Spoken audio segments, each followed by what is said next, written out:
खाना बना बना करके हमारे गरीबों को मुफ्त खाना खिलाने का काम किया।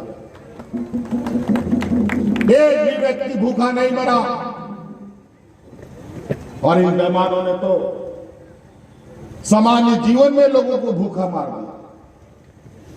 आपको मालूम होना चाहिए, पिछली सरकार में डबल इंजन की सरकार, इन्होंने झारखंड प्रदेश के गरीबों के लगभग 11.5 लाख राशन कार्ड डिलीट कर दिया था। और उसी तरीके से अभी हाल में सुप्रीम कोर्ट ने जांच में पाया कि पूरे भारतवर्ष में एनडीए की सरकार ने, भाजपा की सरकार ने 3.5 करोड़ गरीबों का राशन कार्ड को डिलीट कर दिया था। अभी उसकी जांच सुप्रीम कोर्ट में चल रहा है, केस चल रहा है। इन लोगों ने हमारे राज्य में 11.5 लाख गरीबों का राशन कार्ड काटा और हमने सरकार बनते ही 15 लाख नया राशन कार्ड, हरा राशन कार्ड गरीबों को बांटने का था। गरीब पूर्वा लोग बहुत बड़े पैमाने पर 2014 में हम लोग थोड़ी देर के लिए सरकार का सिंहासन को हम लोगों ने छीना था और हम लोगों ने कई ऐतिहासिक निर्णय लिए। हम इस राज्य के गरीबों के तन ढकने के लिए 10 रुपया में धोती, साड़ी, लुंगी का वितरण करना प्रारंभ किया था। लेकिन इन बेईमानों के सरकार आने के बाद वो योजना भी बंद कर दिया। पूरा साल भर भूखा नंगा रहने के लिए झारखंड के लोगों को मजबूर कर दिया। आज आपकी सरकार आई, फिर से 10 रुपया में धोती, साड़ी और लुंगी का वितरण का काम प्रारंभ हो चुका है। बहुत जल्द आपको यहां भी मिलेगा। ये नहीं चाहते कि गरीब गुरुआ लोग के शरीर में कपड़े रहे, उनका पेट भरा रहे। और तो और किसी देश में, किसी राज्य में आपने नहीं सुना होगा कि हमारे ग्रामीण क्षेत्र में बच्चों को पढ़ने के लिए जो स्कूलें खोली जाती है, उन स्कूलों को कभी बंद किया जा सकता है। लेकिन इन लोगों ने हजारों स्कूल एक साथ बंद कर दिए ताकि हमारे बाल बच्चे गांव देहात के हैं वो पढ़ाई न कर पाए। लेकिन आपकी सरकार बनने के साथ ही हमने इस साल इस राज्य में 5000 नए मॉडर्न स्कूल बनाने का निर्णय लिया है, जो हमारे बच्चे बेहतर शिक्षा ग्रहण करें।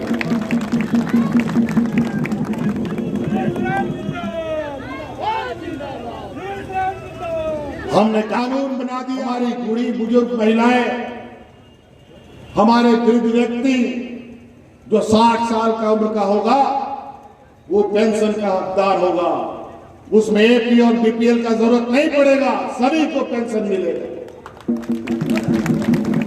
हमारी सभी विधवा महिलाओं को पेंशन का लाभ मिलेगा। कोई एपीएल बीपीएल की बात नहीं होगी। आपने देखा, आपकी सरकार ने इस राज्य में पहली बार हमारे इस राज्य के होनहार खिलाड़ियों को सीधे सरकार की नौकरियों में जगह देकर के उनको नौकरी दिया। क्यों 5 साल बीते, 5 साल में नहीं मिला? 5 साल में सिर्फ जमीन लूटो, सरकारी संपत्ति बेचो, लैंड बैंक के नाम पर हमारे जमाबंदी जमीन को लूट लो, छीन लो, यही काम होता रहा। आज इनसे पूछिए, जो लोग आपके पास वोट मांगने आते हैं, क्या करेंगे वोट का? आप लोग वोट दीजिएगा और वोट जाकर के गोवा का समंदर में बह जाएगा, बता देते हैं, ध्यान रखिएगा।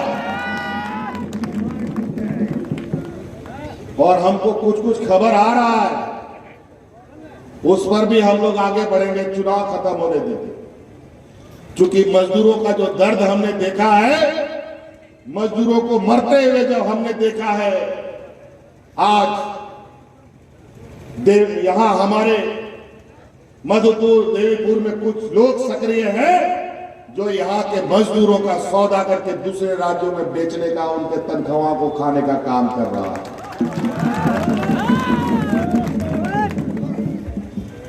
भारत सरकार से भी हमने इस विषय में आग्रह किया है कि इस राज्य के मजदूरों को ख्याल रखा जाए, मजदूरों के लिए कड़ा कानून बनाया जाए ताकि उसका कोई भी कहीं भी किसी भी देश या राज्य में शोषण ना हो सके। लेकिन भारत सरकार चुप है, क्योंकि भारत सरकार की कई इकाई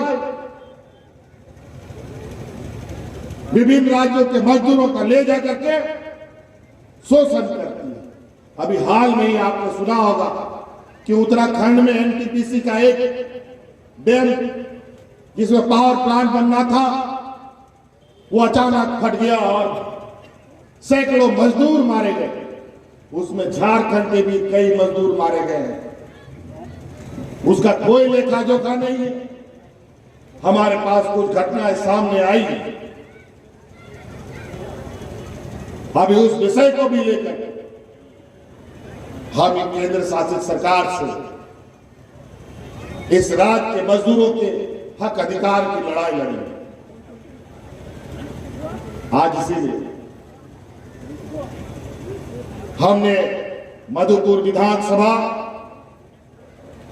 विधानसभा के किसान, मजदूर, नौजवान, माताएं, बहनों के गांव तक पहुंचने के लिए हमने एक पुल का निर्माण किया है और उस पुल का नाम है हफीजुल हसन। हम हफीजुल हसन की आंखों से यहां की जनता को देखेंगे और हफीजुल हसन के हाथों से आपके अधिकार को आपके दरवाजे तक पहुंचाने का काम करेंगे।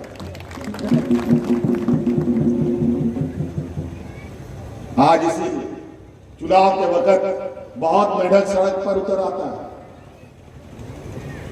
बहुत कांव चौं करेगा। ध्यान रखिएगा, बहुत लोग रिश्ता नाता लेकर के आएगा, भाई, चाचा, गोतिया, मामा, दुनिया भर का रिश्ता नाता लेके आएगा और वोट मांगेगा। सब रिश्ता अपनाइएगा, लेकिन वोट अपने आने वाला पीढ़ी, अपना घर द्वार, खेत बाड़ी को देख करके ही वोट दीजिएगा। कौन इसका रक्षा कर सकता है, कौन ये लोग खेती बाड़ी से कोई लेना देना नहीं है। खेती बाड़ी से लेना देना होता तो आज महीनों से किसान दिल्ली में धरना नहीं दे रहा होता। सैकड़ों किसान मर गए, पूरा ठंड बीत गया, अब गर्मी आ गई, अब बारिश भी कुछ समय के बाद आ जाएगा। लेकिन केंद्र सरकार भाजपा के लोगों की आंख में एक बूंद आंसू नहीं करता। इस देश अन्नदाता के प्रति अगर इनका इतना क्रूर रवैया है तो गरीबों के प्रति कितना क्रूर हो सकता है, आप अंदाजा लगा सकते हैं। आज इसीलिए ये गरीब विरोधी, ये किसान विरोधी, ये मजदूर विरोधी, ये आदिवासी, दलित, पिछड़े, अल्पसंख्यक विरोधी की जमात खड़ी है और एक तरफ गरीब गुरुआ लोगों के हक अधिकार की लड़ाई लड़ने वाला जमात खड़ा है। अब निर्णय आपको करना है कि किसके साथ जाना है। झारखंड मुक्ति मोर्चा जानता है अपना हक अधिकार की लड़ाई। हमने अगर राज बनाने की ताकत रखते हैं तो अधिकार भी लेने की ताकत रखते हैं, अधिकार आपके घर तक पहुंचाने की ताकत रखते हैं। आज इसीलिए आप सब लोगों से निवेदन करने आए हैं, आग्रह करने आए हैं। आप लोगों ने कई चुनाव देखा है, कितनी बड़ी बड़ी बातें करते हैं। मधुपुर जिता दो, भाजपा की सरकार बनाएंगे, मौजूदा सरकार को उखाड़ फेंकेंगे। अजीब हालत है। इनकी आदत तो ऐसा हो गया है, सरकार बनाना तो लगता है कि इन लोगों का एक ऐसा जुनून सवार हो गया है कि भाई जिसको मत जिसको जहां मन तहां कान मरड़ दो, लेकिन उनको गलत फहमी झारखंड मुक्ति मोर्चा से पाला नहीं पड़ा है। इस वजह से 20 सालों तक जिस तरीके से छल प्रपंच करके ठग करके इन लुटेरों ने राज को बर्बाद किया, आज उसी का दर्द की वजह से 2019 में इस डबल इंजन की सरकार को उखाड़ कर लोगों ने गुजरात में फेंक दिया। और आज पहली बार 20 सालों में इतनी मजबूत सरकार इस राज्य में बनी है। और यही वजह है कि आपके लिए हक अधिकार आप तक पहुंचाने का, आपके सपनों को पूरा करने में इस वैश्विक महामारी में भी ये सरकार ने तो एक दिन भी कम पड़ेगा। इसलिए 17 तारीख का दिन याद रखिए। आप सब लोग कोई भी असगत होने की आवश्यकता नहीं है।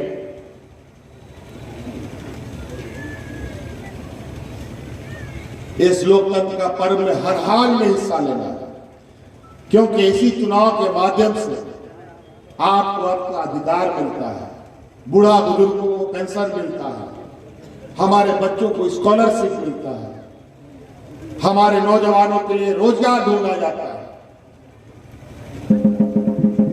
इन्हीं मतों के माध्यम से, इसलिए चुनाव में हिस्सा जरूर लें। एक हमको चुटका मिला है कि घसकों को प्रखंड बनाने का दर्जा की बात।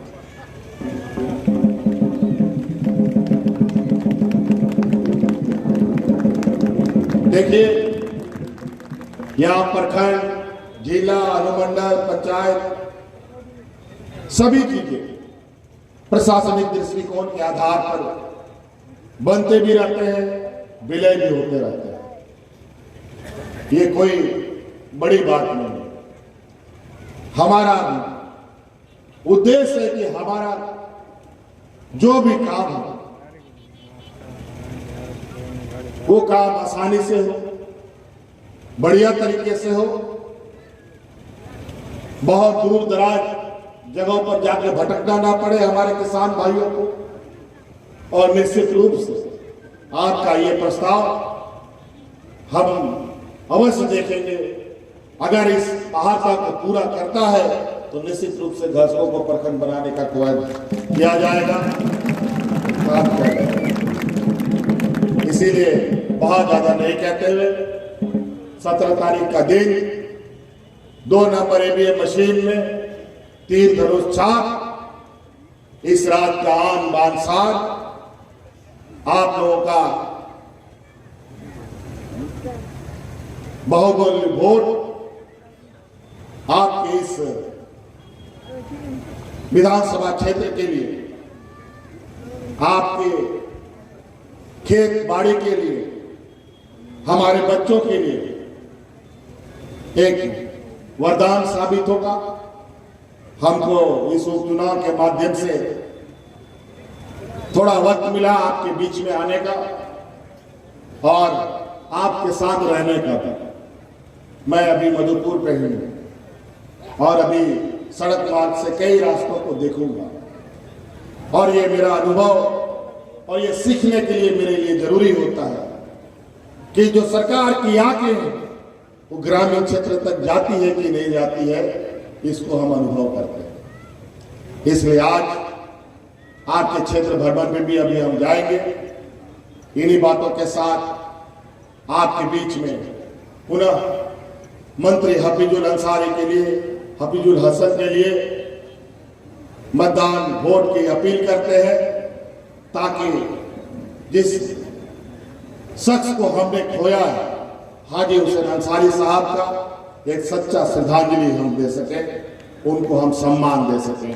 इन्हीं बातों के साथ बहुत बहुत धन्यवाद।